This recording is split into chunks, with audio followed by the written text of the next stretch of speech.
हात चालावी घेऊन डोळ्यात सपान कोर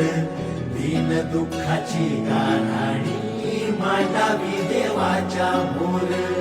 आसुरात खंड खावल न्यायाला दिशा भेदभावाचं सुटल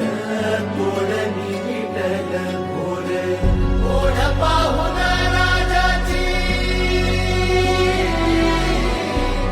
ओढ पाहून राजाची घोर गरीब गहिवरला आज सोडून गाभारा देव माणूस अवतरला